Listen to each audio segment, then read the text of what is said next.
Today on Talking with the Minister, on the Minister's platform, we bring to you the concluding part of a vintage and expository chat with the Minister of Works and Housing, Babatunde Raji Fashola, about the giant strides of the ministry in the areas of roads and housing infrastructural development in Nigeria. When I came here, it was due This situation significantly led to the twin problem of the breakdown of the amount established to have been stolen and laundered. What the federal government is doing is to provide.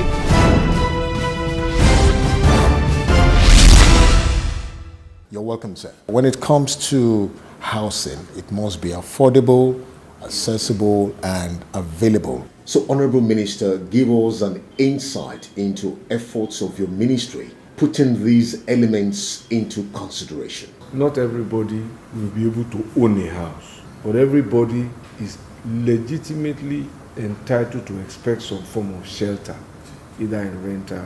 The question for ownership is, how do you finance the acquisition of the house? Is it cash and carry, or do you have deferred payments like mortgage or instrumental payments? So ownership is not necessarily, for me, defined by how much it costs. It's a consideration, but it's not the only consideration. It's a consideration of how much it costs, what is the payment plan. Do I pay before I earn my salary, or do I pay after I earn my salary? If I pay after I earn my salary, it also means that it's likely to be a little more convenient because I've earned some money and I can use it for what I want. If I am allowed to pay over 10 years, over 15 years, it is likely to be then more affordable, which is what is done in other jurisdictions in terms of mortgages. So, and I've spoken to you about mortgages that we have given to people through the Federal Mortgage Bank.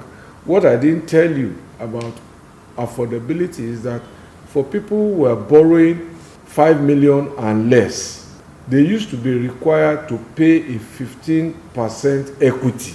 We have removed that because if they couldn't come up with that 15%, then they can't get the mortgage. Now, if you are eligible and you can't make the 15%, don't worry, we'll give you the mortgage. For people who are borrowing over 5% and 5 million up to 15 million, equity contribution I think used to be about 20 or 30%, so we've reduced that to half. And all of these are efforts to make things affordable, easier. In terms of rental, I insist that majority of the rented properties do not belong to government. They belong to private businesses and individuals. And the biggest contributor to the well-being of our people must be for us to find a consensus to get rid of 3 years, 2 years advance rent. It's hurting our people. And that's not government. That's you and I, the landlords. Reduce it to 6 months or 3 months, and you will relieve pain for a lot of people. And find alternative ways to secure and tie renter to salaries. Whether you get the employee to sign that the employer will deduct the rent as a first charge and pay straight to the landlord.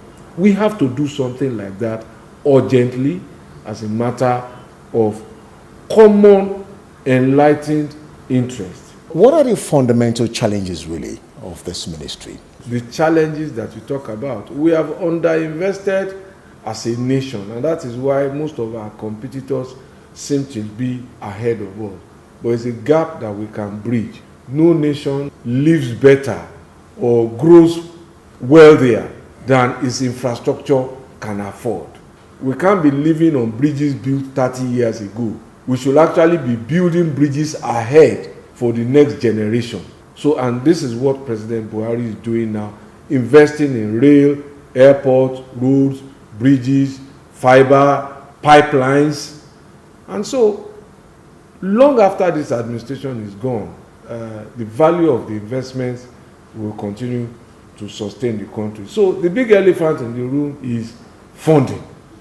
So, in terms of innovation, we've used all sorts of things.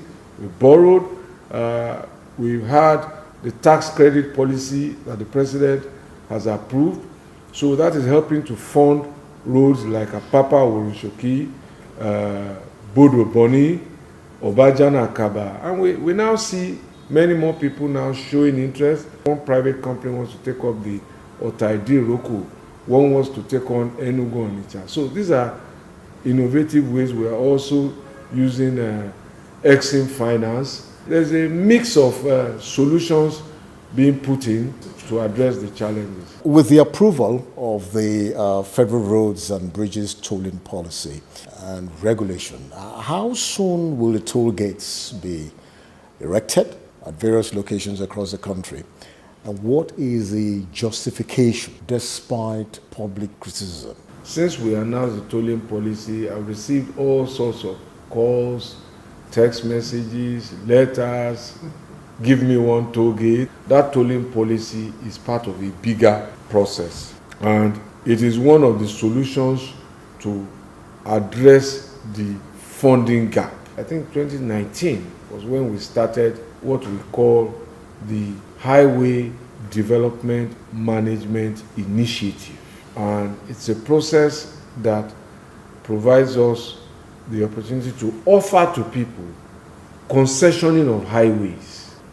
It also provides us the opportunity to approve for some people who don't want highways, but they want certain assets related to highways. So we call that the Unbundled Asset Approval Platform.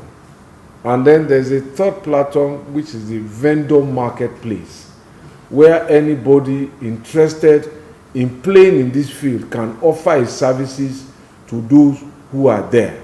So the concession of highways, we are offering in the first phase 12 highways covering over 1,000 kilometers across different places. Lagos Badagry is there, Benin, Ore, over 1,000 plus kilometers if you aggregate them together.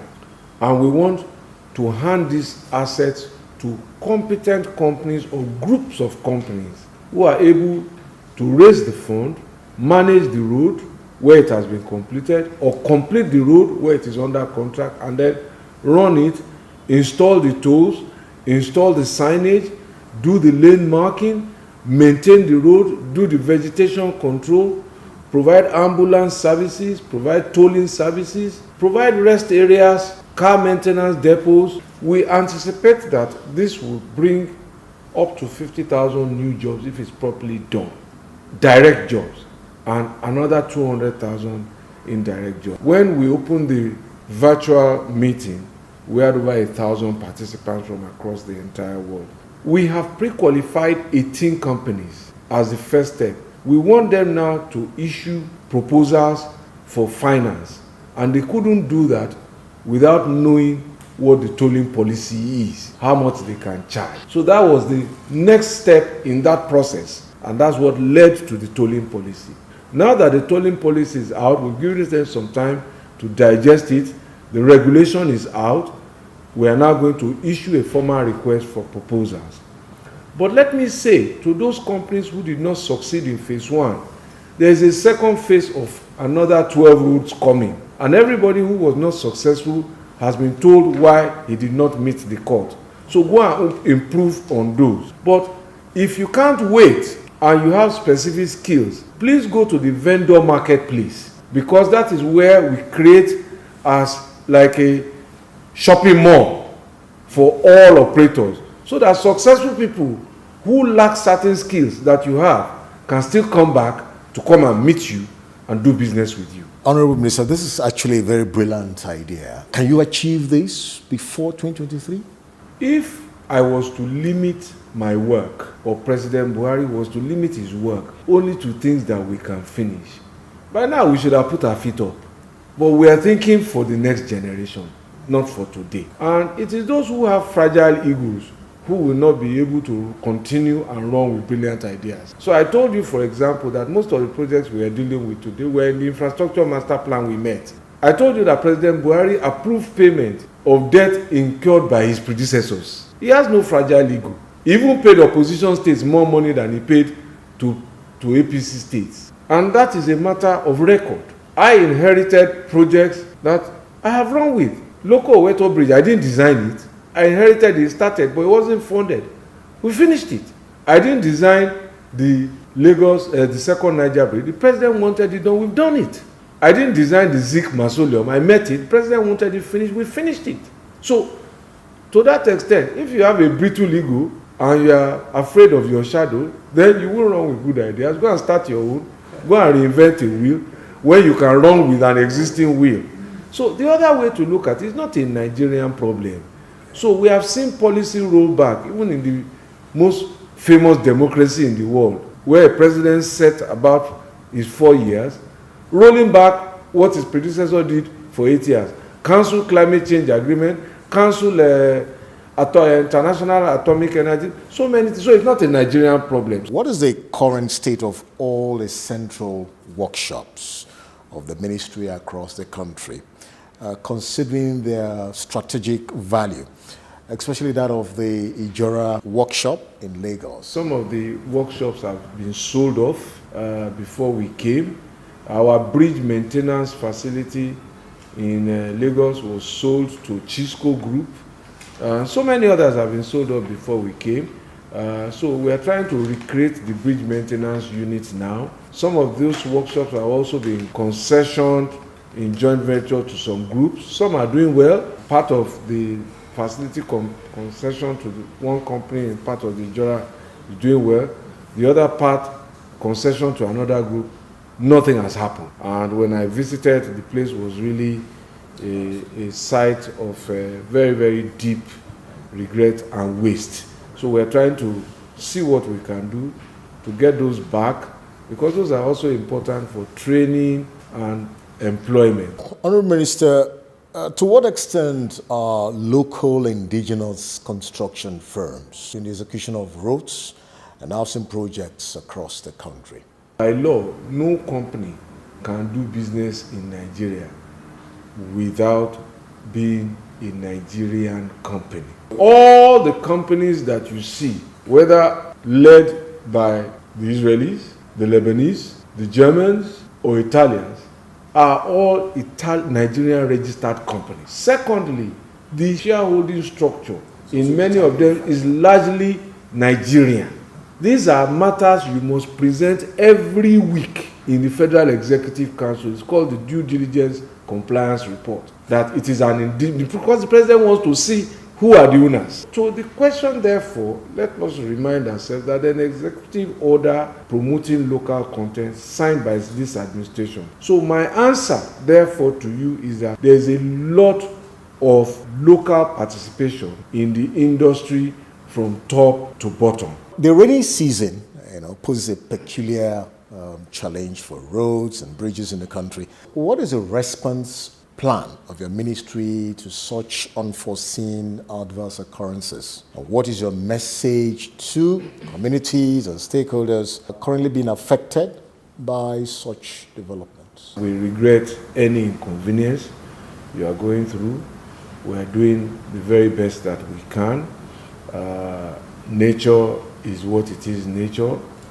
You can't defeat it, but we have to adapt to live with it. All the warning signs about climate change are there, and Nigeria as part of the global community will not be spared, but we prepare and we will respond. You have often been reported as saying that maintenance is an economy and not a culture. Can you give us an update on the efforts of your ministry to entrench the maintenance economy in Nigeria? Our offices are the first sign of who we say we are, how our premises are maintained, and we have spread that to federal secretariats across the country under rehabilitation and maintenance and facility management now.